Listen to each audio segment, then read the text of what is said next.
Salve, salve, moçada! Voltamos aqui com as nossas aulas de geografia. Eu, professor Rodolfo Damasceno, trazendo aqui conteúdo para você gabaritar a parte de geografia ali no Enem, tá certo? E nós chegamos aqui ao momento de verificarmos, certo, o conteúdo sobre problemas ambientais. Como eu falei, é uma temática que ela costuma ser transversal, ela perpassa todo aquele percurso que nós estávamos ali explorando. Então, problemas ambientais também são temas da atualidade, são temas tão pertinentes ali à geopolítica, à globalização, à questão do espaço agrário, espaço industrial, espaço urbano.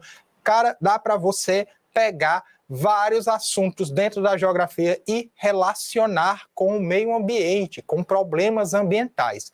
Bem, aqui eu vou trazer para vocês alguns dos principais problemas ambientais que vem recorrente em provas, que a gente pode destacar, tá? Mas, assim, daria de novo uma aula, um curso só sobre isso, inúmeros problemas ambientais relativos ao solo, à água, à atmosfera, tá? Então, a gente tem aqui, tá, vários aspectos. Então, lembrando que os problemas ambientais, ele é o top 3 do nosso, ele é o tópico 3 ali do nossos top 5, dos 5 assuntos que eu disse que você teria que estudar, assim, tá, para estar com ele na ponta da língua. Nós temos 13 assuntos aí, tá, que é o caminho, seu caminho ali até a aprovação no Enem, e desses 13, o terceiro top, problemas ambientais, ele se destaca como um daqueles que você deve estudar com afinco, tá, para não ser surpreendido na hora da prova do Enem, tá certo? Então vamos lá, vamos ver aqui o que os problemas ambientais, como eles são abordados, o que eu posso trabalhar com vocês, e vocês ali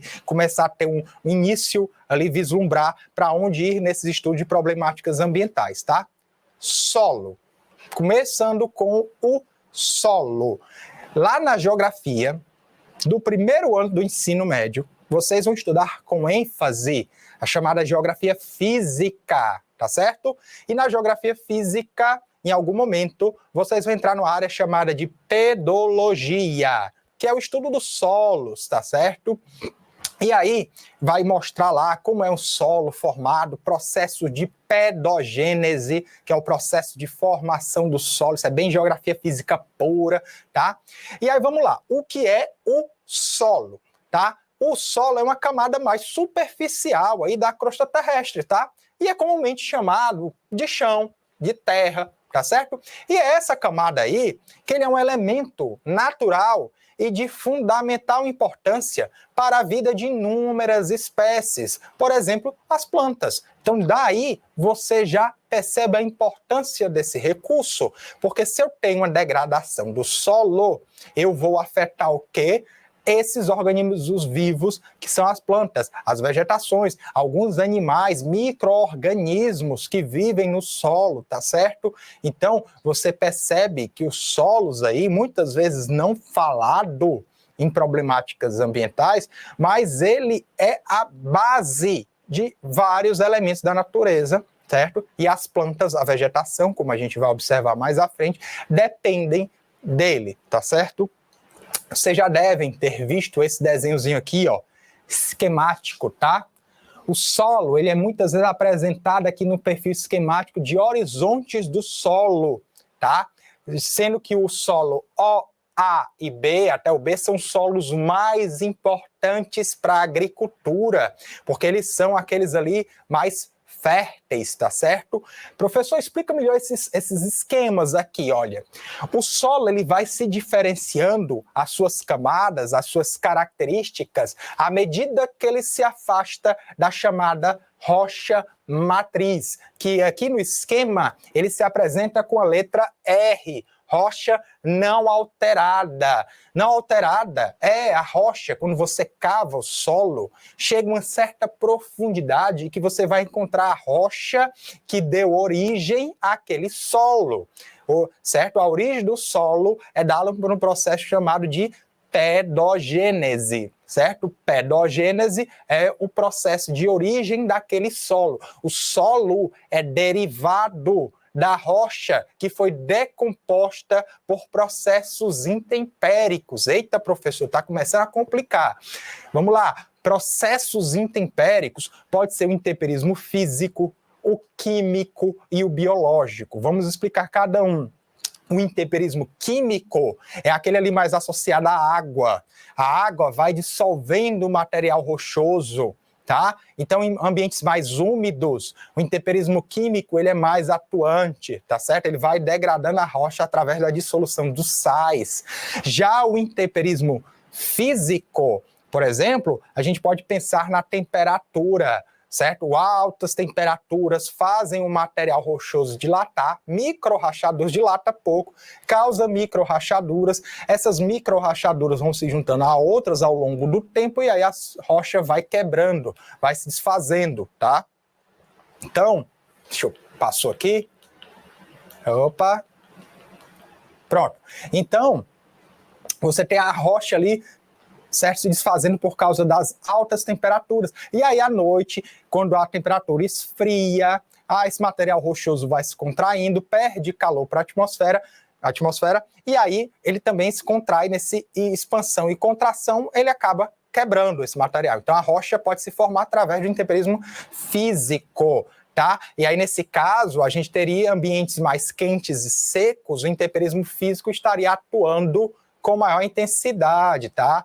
Você também teria ali o vento quando carrega partículas de areia e essas partículas de areia batem no material rochoso, vão bombardeando e aí vai também causando a degradação desse material. E o intemperismo biológico é quando, por exemplo, você tem as raízes da planta, da vegetação penetrando aos poucos naquele material rochoso e aí vai quebrando, vai trincando, vai causando rupturas naquele material, tá? Então isso aí é algum dos elementos que você tem da pedogênese, do processo, certo, de formação dos solos, tá? Então, o processo que origina esse solo, pedogênese, e os horizontes A, B, A, O, A, B são os mais importantes para a agricultura. E aí, quando a gente fala em degradação do solo, quando parte para falar de problemas ambientais associados à degradação, a gente tem uma degradação dessas três primeiras camadas, tá certo?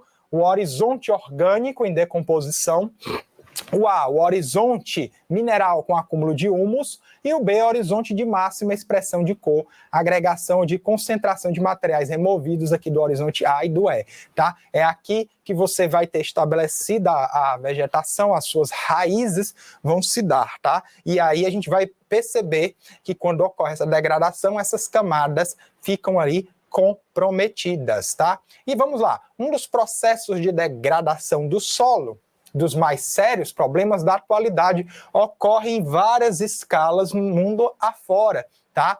E os principais agentes que atuam na decomposição do solo, nós temos as chuvas, tá?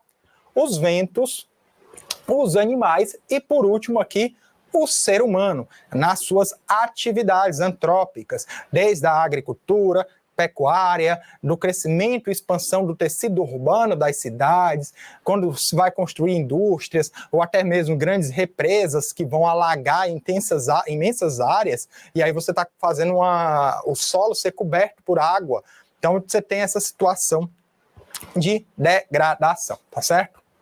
Vamos lá a um ponto, a chamada lixiviação. Olha só o que é. Consiste, pessoal, na varredura de nutrientes minerais leves, levados pela enxurrada, diminuindo o poder de reestruturação do solo, favorecendo, então, seu empobrecimento. Então, você tem uma enxurrada, a água vem, leva esses minerais mais leves, muitas vezes ela vai com mais intensidade, por quê? Porque houve a remoção da vegetação. Vocês vão perceber que boa parte da degradação dos solos tem relação com a remoção da vegetação, seja ali por alguma mudança no ambiente ou mesmo pelo desmatamento. Então, há uma remoção da vegetação, vem a água da chuva, leva esses minerais, certo, do solo, esse solo fica empobrecido, ele empobrece, tá? Perdendo sua capacidade de se reestruturar, e aí ele acaba ficando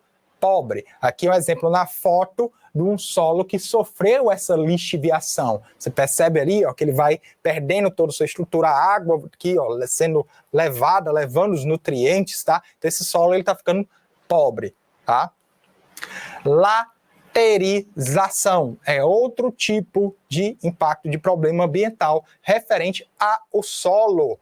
Como o processo de lixiviação decorrente das enxurradas da chuva, muitos minerais são levados, facilitando aí o afloramento de outros minerais mais pesados, como o alumínio e o ferro. Não é à toa que a coloração de um solo que passa pelo processo de laterização, ele recebe essa cor avermelhada, porque há uma maior concentração de ferro e alumínio nesse solo, tá? Formando-se aí essa crosta endurecida, essa laterita. Tá? Então, quando você vê um solo como esse, avermelhado, parece ferrugem, parece que tem ferro ali, tem ferro mesmo naquele solo, você pega ele, espreme uma dessas pedacinhos, você vê que a sua mão vai ficar avermelhada, tá?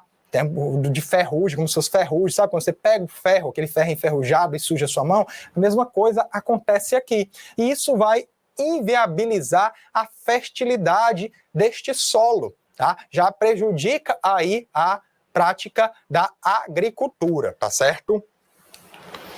Assoreamento. Eu acho que vocês em algum momento já devem ter visto cenas como essa aqui, certo? Onde você observa, tá? O leito do rio diminuindo o seu volume devido à entrada de sedimentos, tá? A entrada de sedimentos no leito, diminuindo a profundidade do rio. E por que isso se dá? Porque você tem ali uma remoção da mata ciliar, certo? Das matas que ficam nas áreas adjacentes aqui no leito do rio. Quando vem chuva, ou mesmo por conta da declividade do terreno, a força gravitacional leva aí os sedimentos para o leito do rio, tá? Porque não tem matas ciliares, e aí o que acontece? O rio ele vai perdendo seu volume. E por que ocorre muitas vezes esse desmatamento? A gente ocorre esse desmatamento ali para abrir áreas para pastos, para agricultura, e aí o rio perde essa sua proteção, a mata ciliar. Lembra dos cílios ali, que está em torno do seu olho? É para proteção do seu olho. Então as matas ciliares têm o mesmo intento de proteger o rio, tá? Dessa situação de assoreamento. Mas esse é um dos impactos, tá? Salinização. Já lembrou o quê? Sal. Né? Então você observa aqui, ó, ela é comum em regiões áridas, tá? Semiáridas, ou em regiões em que outrora, em tempos geológicos passados, nós tivemos ali, foram cobertas por oceanos. Então você tem sal nesse solo. A constante irrigação, inclusive, pode causar isso. Ele pode sofrer com a irrigação em excesso. Esse fenômeno faz com que a água penetre no solo evapore, e nesse processo de evaporação ela vai trazendo o sal que estava lá embaixo, vai trazendo ali para as áreas mais superficiais, tá? Então quando a água evapora por conta da irrigação, tá? Ela vai fazer aflorar o sal, tá? Então você percebe aí que é uma prática, olha só como está ligado a uma prática da agricultura. Por isso que eu disse que esse conteúdo, problemas ambientais, ele é transversal. Você pode pegar, estudar o espaço agrário brasileiro e, na sequência, até estudar quais são os problemas ambientais relativos ao meio rural. Que você consegue fazer essa interrelação bem interessante entre práticas agrícolas e danos ambientais, tá certo? Desmatamento, retirada da vegetação natural, tá certo? Para quê? Certo? Retirada da vegetação aí para madeira, para abrir para pastos, para agricultura, tá? Então essa retirada da vegetação favorece uma quebra do equilíbrio ecológico daquela região, da paisagem, e favorece um desgaste do solo. Por quê? Bem, se você tira a vegetação, aquela vegetação servia como proteção ao solo, proteção contra fortes enxurradas da chuva, contra a insolação, a radiação solar, né, que fica incidindo ali. Então a vegetação ela tem essa proteção, ela protege o solo. Quando você tira essa vegetação, o solo fica desprotegido. E aí você tem morte de nutrientes daquele solo. Isso, mais uma vez, prejudica até a prática da agricultura, tá? Queimadas provoca a extinção de nutrientes no solo, de minerais e organismos, certo? Que estão presentes no solo. Lembrando que o solo ele é composto por 3 elementos, tá? A água na sua composição, tem ar e tem alguns micro-organismos que a gente pode encontrar minhocas, por exemplo, tá? Então você tem essa situação bem de composição do solo, tá ok? Exploração excessiva do solo. A exploração excessiva aí está ligada aí quando você tem essa agricultura, que eu falei em aulas passadas, quando falei do espaço agrário brasileiro, de uma agricultura mecanizada, de uma agricultura intensiva, certo? Que vai cobrar do solo maior produtividade. Tá? Você tem uma agricultura que precisa ali produzir uma grande quantidade, certo, de gêneros, de culturas ali, gêneros alimentícios, e precisa que aquilo seja feito em um curto espaço de tempo. Então o solo ele é muito cobrado, e para isso é usado ali técnicas agrícolas, defensivos agrícolas, agrotóxicos, sementes transgênicas. Então o solo ele vai ser utilizado principalmente para monocultura. Aí lembrou aquela característica do espaço agrário brasileiro, certo? Um espaço agrário monocultor em latifúndio voltado para exportação, tá? E aí, numa agricultura monocultora, tende a perder os seus nutrientes, pois a vegetação, certo, consome o solo. Então, quando você tem ali uma prática de agricultura que se baseia em um único gênero, ou seja, monocultura, essa monocultura ela é a mais agressiva ao solo.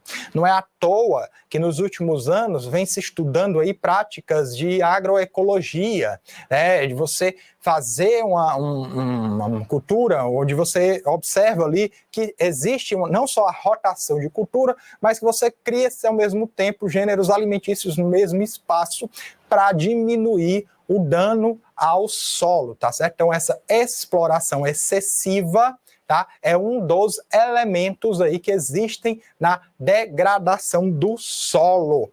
Vegetação. Aí é outro elemento, já que a gente estava falando de desmatamento, tá? Vamos aqui à vegetação, tá? Atualmente, a devastação deve-se basicamente a fatores econômicos. Então, quando a gente fala de devastação na vegetação, a gente vai lembrar que há fatores econômicos envolvidos nisso. Quando os ecossistemas sofrem impactos ambientais, geralmente a vegetação é o primeiro elemento, olha que interessante, da natureza a ser atingido, pois é reflexo das condições naturais do solo, relevo, clima, lugar em que ocorre. Vamos lá, pessoal. A vegetação, ela é o elemento mais visível da paisagem. O solo é a base, certo? O solo é a base ali para o sustento dessa vida vegetacional, e a vegetação, ela é o reflexo da condição se aquele ambiente está saudável ou não. Quais são as principais causas aqui, ó, da devastação na vegetação?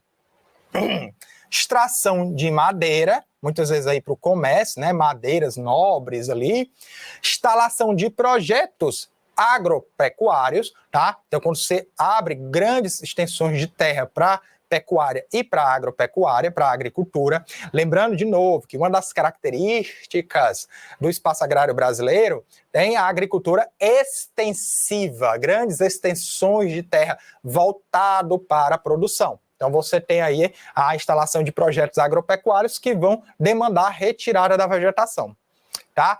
Implantação de projetos de mineração, tá? Mineradoras que vão extrair aí ferro, cobre, bauxita, e aí eu preciso entrar com maquinário, vou escavar, né? Então você tem a retirada da vegetação.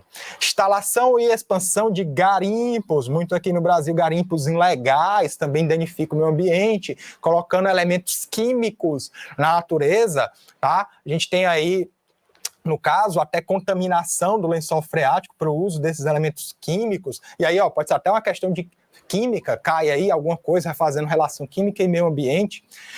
Olha só que bacana aqui a reflexão, tá? Não a situação. Construção de usinas hidrelétricas. Já caiu questão no Enem, certo? Cobrando que tipo de dano ambiental a usina hidrelétrica causa. Vamos lá. A produção de energia elétrica numa hidrelétrica, ela não causa, certo, um dano ambiental. Mas o que causa o dano ambiental mais forte é a construção dessa usina hidrelétrica, tá? Por quê? Porque você vai precisar devastar uma área muito grande, certo? Vai inundar essa área para receber essa usina hidrelétrica, então vai desmatar uma área, outra área vai ficar alagada, tem um impacto socioambiental, à medida que você vai ter que remover comunidades tradicionais, comunidades indígenas, comunidades quilombolas, mas no âmbito ambiental, então você tem as hidrelétricas aparecendo aí como um elemento de devastação da vegetação. O processo de urbanização, tá? Crescimento do tecido urbano das cidades, que as cidades vão crescendo para as áreas verdes, vão desmatando para crescer o seu espaço, tá? Incêndios que vão acontecendo, tá? Alguns incêndios naturais, por o ambiente estar mais quente e seco, e outros causados aí pelo próprio ser humano. No caso aqui, as queimadas, que é uma técnica utilizada aí de cultivo muito rudimentar, sobretudo em regiões mais pobres, tá? Causa ali a queimada, a pessoa não quer desmatar ainda na enxada, né? Então taca fogo e acaba aquele fogo se descontrolando. Então você tem a retirada da vegetação por conta dessa prática, tá? E aqui, ó, trago um mapinha para vocês mostrando uma coisa interessante. Nós temos aqui o Brasil, vegetação nativa, tá certo? E aqui o Brasil, a retração da vegetação nativa de 1980 ao ano 2000. Então aqui é como nós temos a nossa vegetação, floresta amazônica, mata atlântica, tem a floresta amazônica aqui, a mata atlântica nessa porção, mata de cocais aqui, entre o Maranhão e o Piauí, mata de pinhais aqui, que é um retrato da nossa vegetação como se ela não tivesse sido alterada. E aqui é ela alterada. Olha aqui essa área vermelha no mapa. É a área antropizada, a área em que a vegetação sofreu ali impactos das atividades humanas, atividades antrópicas. Você pode olhar este mapa e comparar, pessoal, que onde é que está a densidade demográfica brasileira, nessa região aqui, certo? Sobretudo litorânea, mas comparar o mapa com conflitos no campo e percebe que a área que tem maior área antropizada são as áreas de avanço de fronteira agrícola. Então, são mapas bem interessantes para fazermos leituras do impacto ambiental aí na vegetação brasileira, tá? Aqui, ó, olha só, trazendo mais especificamente, olhando mais esse mapa com atenção, ali no Nordeste brasileiro a gente tem um processo de desertificação, que é a transformação da região em deserto devido ao uso inadequado do solo, desmatamento, queimadas, tá? Que podem deixar aí o solo mais suscetível ao intemperismo, à erosão, tá? E aí o solo, ele fica pobre para a atividade agropecuária, tá? E a própria atividade agropecuária acaba causando este impacto que gera essa desertificação.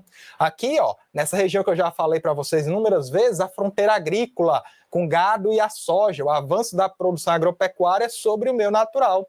E essa área aqui, a área da ocupação histórica do território brasileiro, tá? Maior densidade demográfica se concentra nessa parte litorânea, tá? Aqui nessa parte aqui mais litorânea, e aí a urbanização avançou sobre áreas naturais, tá certo? Clima. Problemas ambientais associados ao clima. Então, pessoal, desde a origem do planeta Terra, o planeta Terra passa por mudanças naturais. E o clima não fica de fora. O clima, ele sofre mudanças, tá? Um exemplo disso aqui, ó, no transcorrer da nossa história geológica, tá? O planeta passou por vários períodos de glaciação, tá? A última foi ali por volta de 11 mil anos atrás. Outro exemplo de mudanças climáticas é quando a gente estuda o fenômeno do El Niño, tá? Que é as dinâmicas das massas de ar é alterada de tal forma que provoca secas em algumas regiões do globo e em outras provoca cheias, enchentes. E os vulcões também entram nessa alteração climática na medida em que suas atividades vulcânicas liberam grandes quantidades de partículas sólidas na atmosfera, chegando aí a interferir no planeta em escala planetária, tá? Então os vulcões, inclusive, eles alterarem ao longo das histórias geológicas, eles alteraram o clima do planeta Terra, tá? E aí, ainda sobre o clima, é necessário ver que há alguns fenômenos que provocam essa mudança e o ser humano, as atividades antrópicas do ser humano, elas também alteram significativamente o clima do planeta, só que de uma forma muito mais rápida, muito mais intensa, como no caso, a poluição atmosférica, que provoca aumento da temperatura, a redução da chamada camada de ozônio e as chuvas ácidas, tá? O desmatamento também, que vai aumentando as temperaturas e a redução da umidade do ar, são outros impactos aí que a atividade humana ocasiona. E aqui eu trago uma para vocês, muito cobrada por vezes aí nos Enems e vestibulares, um impacto ambiental chamado inversão térmica. Já ouviu falar? Sabe o que é? Me acompanha aqui. Então, a inversão térmica funciona da seguinte forma, galera. Você tem o ar frio, que fica aqui, ó, mais na base da cidade, tá? O ar frio. Esse ar frio, ele é pesado. Por ser frio, ele é pesado. O ar quente é mais leve. Então, o ar frio, ele não consegue subir, porque se forma uma camada de ar quente aqui em cima, e ele fica retendo os poluentes atmosféricos mais próximo ali da superfície. Resultado, a população, as pessoas passam mais tempo em contato com os poluentes. E isso vai ocasionar o quê? Doenças respiratórias, alergias, tá? Por conta desse problema chamado inversão térmica. Outro probleminha aqui, tá? Uma coisa chamada de ilha de calor, tá? Por conta do processo intenso de urbanização de algumas áreas, sobretudo um processo chamado de verticalização, é quando você tem a cidade crescendo em formato de prédios, aumento da quantidade de pessoas no único lugar, aumento da quantidade de concreto, asfalto, circulação de carro. Quando você tem esses prédios, diminui a circulação do ar, faz com que essas áreas tornem-se mais quentes do que as áreas adjacentes. Olha aqui a animação. Então, você tem aqui o calor, certo? Bem mais intenso nas áreas urbanas, nos centros urbanos, a temperatura é mais alta, aqui simboliza uma temperatura mais alta, e nas áreas adjacentes, que você vai ter, por exemplo, vegetação que não foi devastada, rios, leitos de rios, açudes, lagoas, tá? A temperatura é mais baixa, chega a ser mais agradável. Não é à toa que quando você sai de um grande centro urbano e entra ali numa área rural, você sente a temperatura mais amena, tá?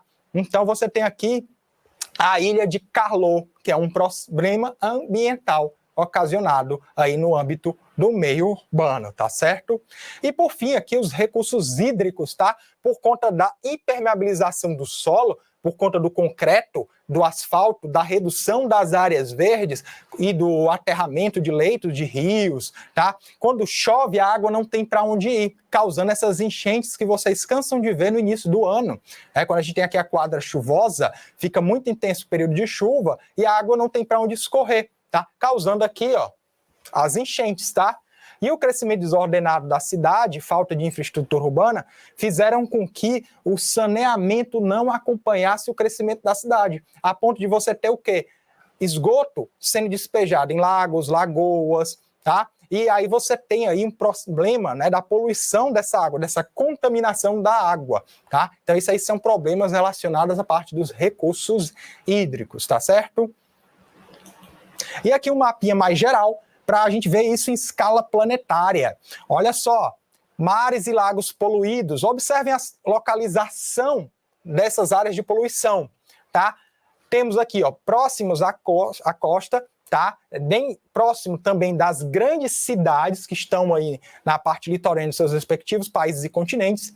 Mares e lagoas já bastante poluídos, tudo próximo de áreas urbanas, tá?